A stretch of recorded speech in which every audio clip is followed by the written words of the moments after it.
আসসালামু আলাইকুম সবাইকে। কেমন আছেন আপনারা সবাই? আশা করছি সবাই খুবই ভালো আছেন। আজকে আপনাদের জন্য থাকবে একটা স্যানিটারি ন্যাপকিন রিভিউ ভিডিও। তো আজকে যে স্যানিটারি ন্যাপকিনের রিভিউ দিব সেটা হচ্ছে যে ফ্রিডমের সুপার ড্রাই স্যানিটারি ন্যাপকিন। এটা হচ্ছে যে একটা প্যাকেটে 8টা প্যাড থাকে, উইং সিস্টেম প্যাড বা প্যান্টি সিস্টেম প্যাড। এটার দাম হচ্ছে 90 টাকা। তাহলে প্রত্যেকটা প্যাডের দাম পড়তেছে 11.25 টাকা করে, যেটা একটু এক্সপেন্সিভ বা একটু দামি প্যাড বলা যায়।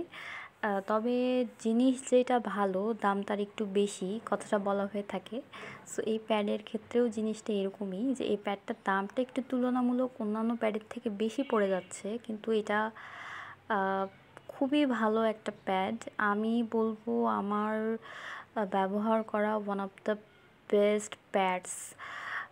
এটা হচ্ছে যে এই যে প্যাডের লুকটা, এটা পুরোটাই কটনের মতো সফট টেক্সচার, খুবই কমফোর্টেবল একটা প্যাড। এই প্যাডটা পরে কোনো রকমের কোনো ইচিং ফিল হয় নাই, ভীষণ কমফোর্ট ফিল হয় এই প্যাডটা পরে। আর এটা হচ্ছে যে বেশ থিন, পাতলা একটা প্যাড।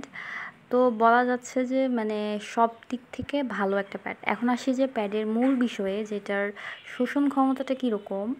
তো এটা হচ্ছে যে রেগুলার ফ্লোর একটা প্যাড।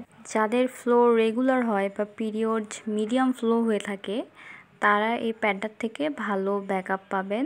তবে যাদের হেভি ফ্লো বা যাদের পিরিয়ডে অনেক বেশি পরিমাণ ব্লাড রিলিজ হয়, তারাও এই প্যাডটা পরতে পারেন। তবে এটা থেকে সর্বোচ্চ 2 থেকে 3 ঘন্টার মতো তারা ব্যাকআপ পাবেন। আর যাদের রেগুলার ফ্লো বা অল্প ফ্লো, তারা মোটামুটি 5 থেকে 6 ঘন্টা ইজিলি ব্যাকআপ পেয়ে যাবে। আর আপনাদের যদি এই প্যাড রিলেটেড আর কোনো প্রশ্ন থেকে থাকে, তাহলে আমাকে কমেন্ট বক্সে জানাবেন। ধন্যবাদ সবাইকে।